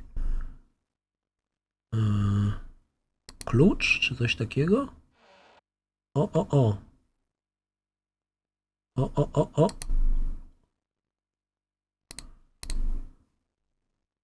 Wziąłem? Nie wziąłem. Jeszcze raz.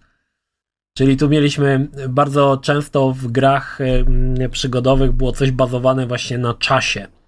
Czyli coś trzeba było zrobić szybko. Nie przepadałem za tego typu rozwiązaniami, ale już brylował w takich rozwiązaniach brylowała seria Goblins, gdzie trzeba było bardzo dokładnie w czasie wszystko zgrać, żeby to się udało. I się coś gra zawiesiła, słuchajcie, nie myślałem. Dobra, szybko, szybko, szybko. Lecimy.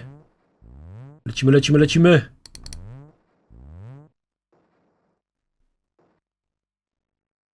Dobra, otwieramy jeszcze raz ten cupboard. I bierz ten spanner. Co to jest ten spanner? No właśnie, klucz. Ok. Dobra, nie chce mi się z tym typem gadać. Idziemy. Teraz już chyba się uda tego robota otworzyć. Znaczy teraz mamy ten klucz. To będę mógł go rozkręcić.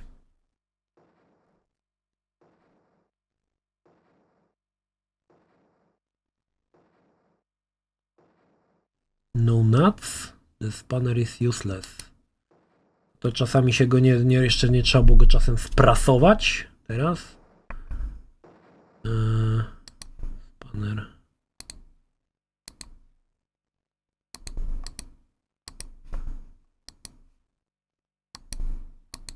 Nie.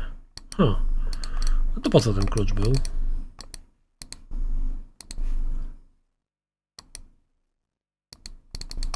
No bo mi się coś zawiesiło, nie chce się...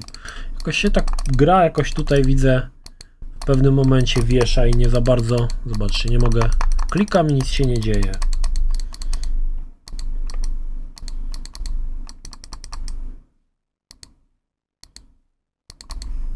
Chyba się coś powiesiło. Dobra, słuchajcie, na tym chyba się zatrzymamy. To była 10. i ostatnia gra. Na pewno Beneath Steel Sky pojawi się u mnie na kanale jakoś w przyszłości. Nie wiem kiedy, ale zamierzam zrobić z niej jakiś materiał, bo jest to naprawdę fajna gra przygodowa, która myślę, że jest warta uwagi. To tyle. To było 10 gier z Wielkiej Księgi Sztosów na Amigę. Dajcie znać, czy wam się podobało, czy chcecie, żeby to kontynuować. No i cóż, jeżeli tak, to zobaczymy się w kolejnych 10 grach, wielkich sztosach amigowych, gdzie każda gra była kultowa, bo takie to były czasy, że wszystkie gry na Amigę były kultowe. Dobra, to tyle. Pozdrawiam was, Energik, trzymajcie się, do następnego. Cześć. Jeśli film Ci się podobał, zachęcam do subskrypcji lub wsparcia mojego kanału na patronite.pl. Film o podobnej tematyce znajdziesz tutaj, natomiast z drugiej strony znajdziesz film wygenerowany przez platformę YouTube. Zachęcam również do odwiedzenia moich social mediów, grupy Energikowcy na Facebooku oraz serwera Discord. Linki jak zwykle w opisie.